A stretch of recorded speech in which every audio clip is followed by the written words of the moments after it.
Sudah ibu.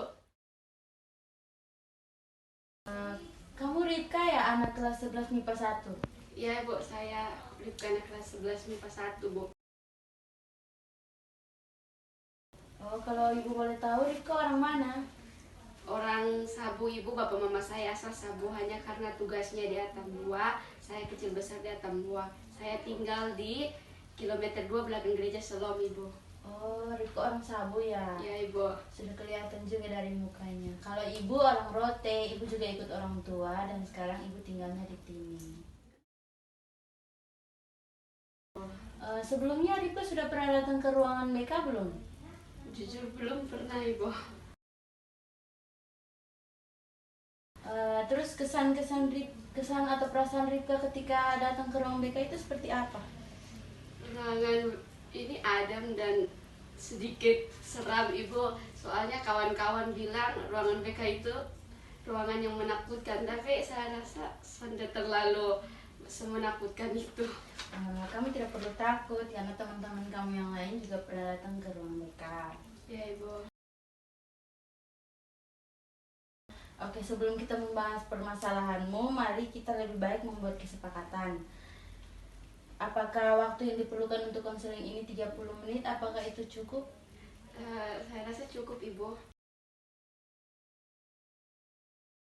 Baiklah, kita sudah menyepakati waktu konseling kita. Dan sekarang ibu mau tanya apa yang menjadi permasalahan Ripka sekarang. Begini bu, akhir-akhir ini saya merasa sedih dan takut ibu. Soalnya sudah berapa kali saya suka datang terlambat ke sekolah. Dari situ guru-guru mata pelajaran, guru piket, dan wali kelas suka memarahi saya ibu. Kira-kira apa yang membuat Nak Ripka sering dimarahi oleh guru-guru di sekolah? Karena saya suka datang terlambat ibu. Coba Narika ceritakan mengapa Narika sering datang terlambat ke sekolah.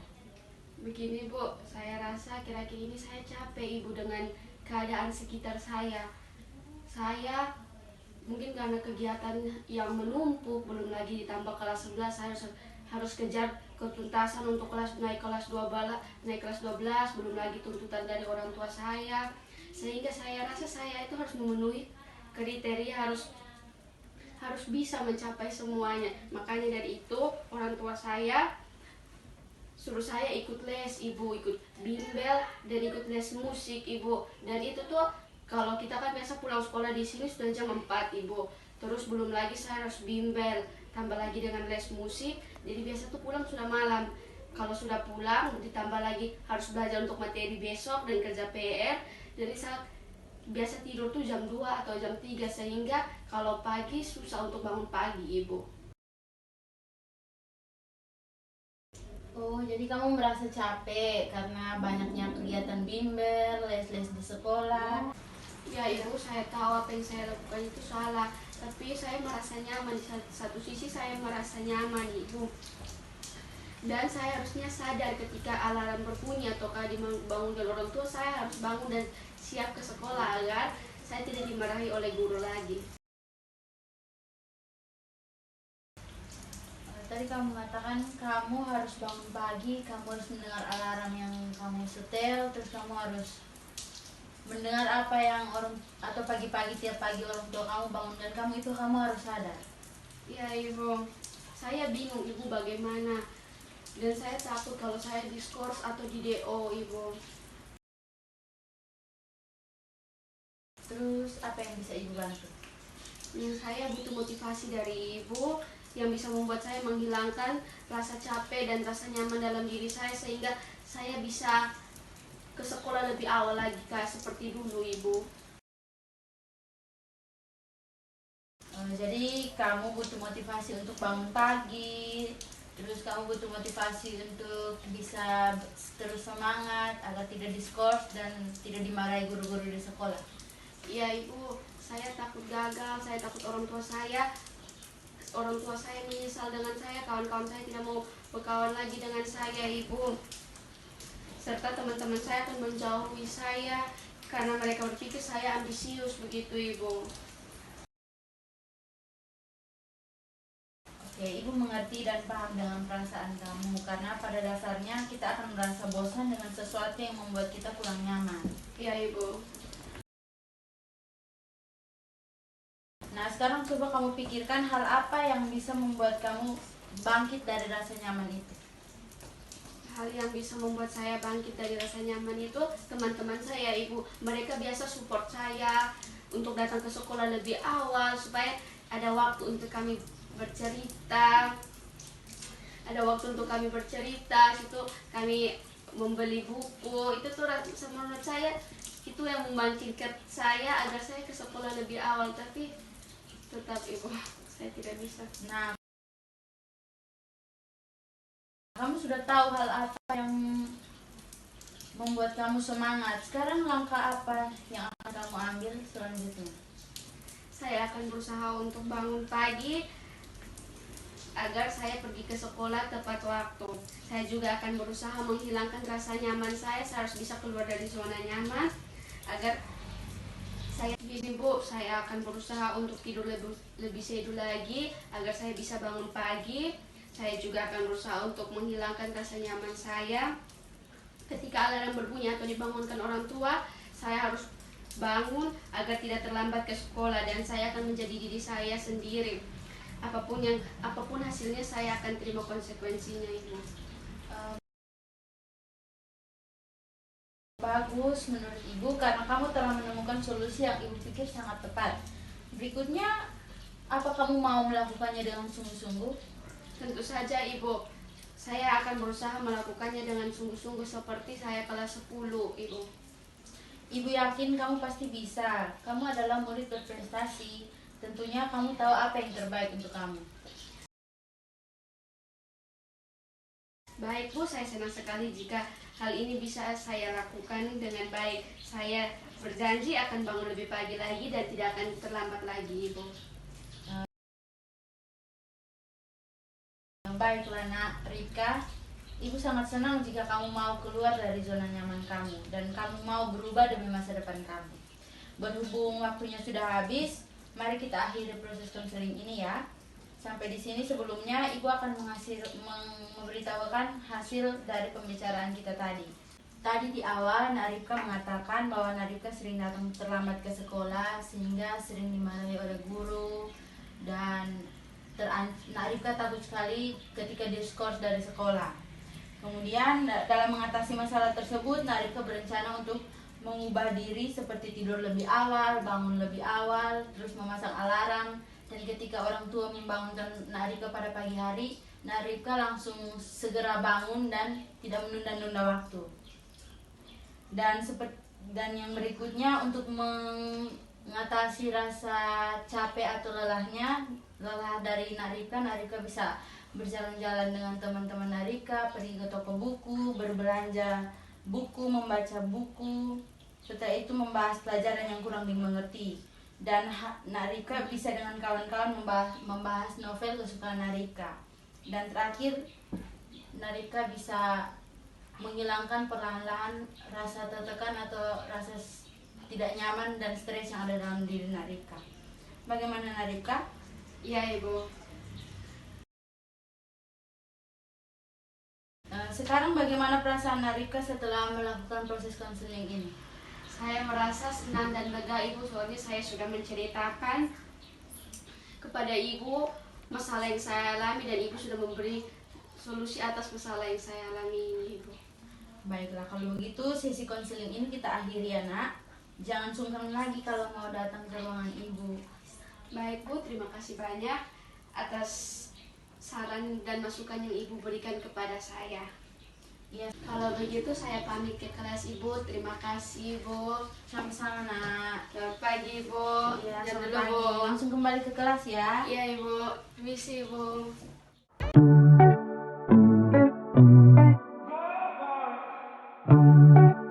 Ibu, selamat pagi.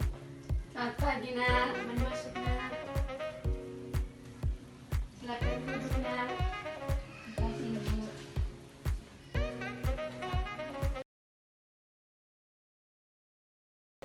Duduknya sudah nyaman. Sudah Ibu. Kamu Nasandra ya, anak kelas 10 MIPA 1.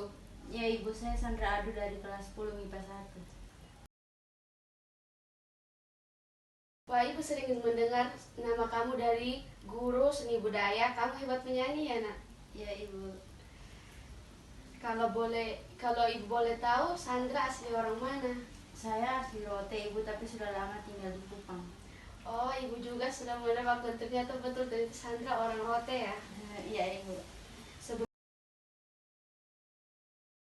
Sebelumnya apakah Sandra sudah pernah ke ruangan BK? Belum ibu, ini pertama kalinya saya datang ke ruangan BK dan bertemu dengan ibu. Oh, bagaimana perasaan kamu setelah masuk ruangan ini? Perasaan saya, ruangannya bagus dan nyaman, tetapi saya agak sedikit takut ibu. Kamu tidak perlu takut datang ke ruangan ini. Soalnya banyak teman-teman kamu juga yang biasa datang ke ruangan ini, nak. Oh iya ibu. Sebelum kita memulai membahas masalah yang Nak Sandra hadapi, bagaimana kalau kita membuat kesepakatan waktu? Ibu memberi 30 menit untuk melakukan proses konseling. Apakah bisa? Ya ibu, saya rasa cukup. Baiklah, kita telah menyepakati waktu konseling kita pada siang hari ini. Jadi sekarang coba Nak Sandra ceritakan masalah apa yang sedang Nak Sandra hadapi. Begini Bu, saya merasa tidak percaya diri ketika tampil di depan kelas ataupun tampil di depan banyak orang.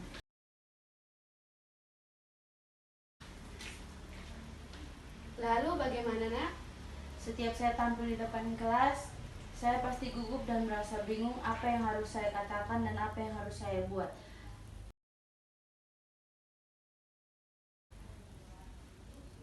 Coba Nak Sandra ceritakan kepada ibu hal-hal apa yang membuat Nak Sandra tidak percaya diri ketika tampil di depan kelas. Saya gemetar ibu ketika tampil di depan kelas. Saya juga merasa tidak percaya diri saat akan menjawab pertanyaan-pertanyaan dari guru. Dan ketika saya mau menjawab, saya merasa jawaban yang akan saya jawab itu tidak benar ibu, sehingga hal itu menyebabkan saya jarang berbicara di dalam kelas. Jadi kamu merasa kamu tidak percaya diri dan gugup saat menjawab pertanyaan dari guru dan tampil di depan kelas, begitu ya, Nak? Iya ibu. Bisakah Nak Sandra contohkan ketika Nak Sandra tampil di depan kelas? Bisa ibu. Ketika saya tampil di depan kelas, saya merasa gemetar dan kurang percaya diri dan tidak bisa mengangkat muka saya ibu. Apakah dengan cara demikian Nak Sandra merasa senang dan nyaman? Tidak ibu. Terus? Saya hanya diam saja ibu daripada saya malu dan ditertawakan oleh teman-teman di dalam kelas. Apakah dengan cara demikian Nak Sandra merasa senang dan tenang dalam kelas? Tidak ibu. Terus?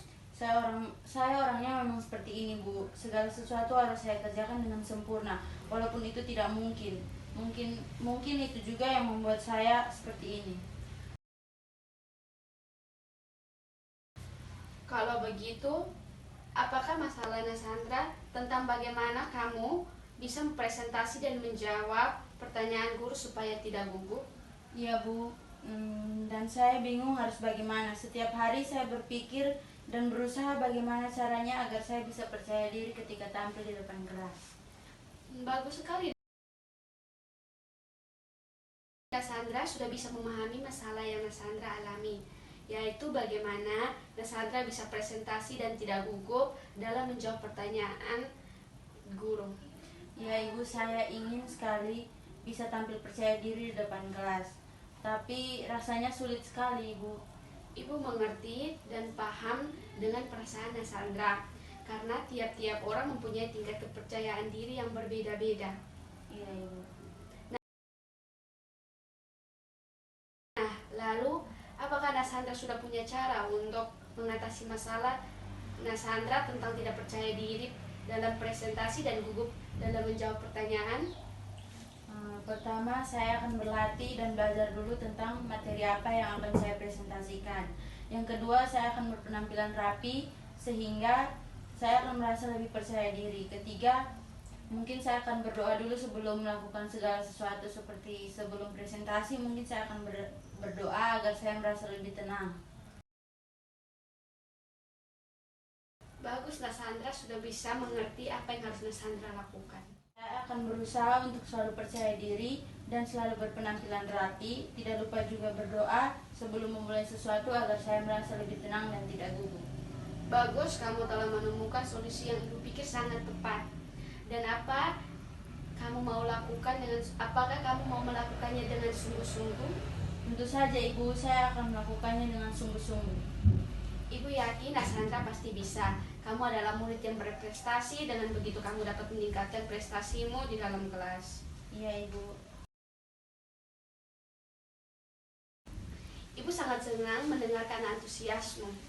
Dan apa masih ada hal lain yang ingin Nasandra sampaikan? Saya rasa untuk saat ini cukup Ibu.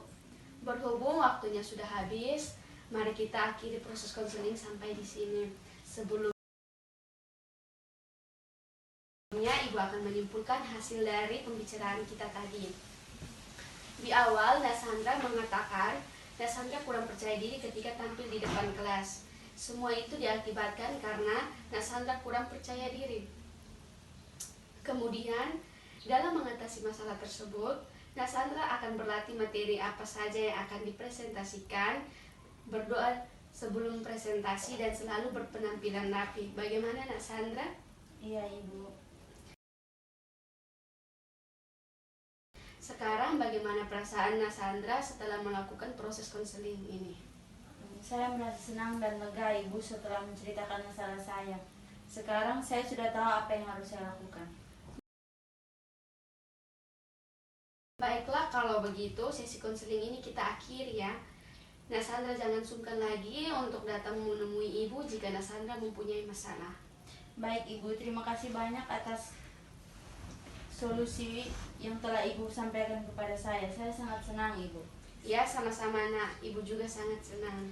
Kalau begitu saya pamit kembali ke dalam kelas Ibu. Permisi, selamat pagi Ibu. Selamat pagi Nak, langsung ke kelas ya Nak. Ya Bu.